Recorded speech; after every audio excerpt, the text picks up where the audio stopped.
Stage 2 of this poly roof re-roof. This section. Let's see what we're working with on this one today.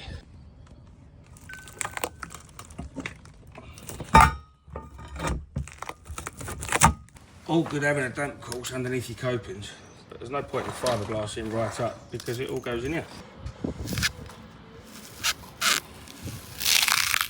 How wet have your walls been? What? Behind insulation.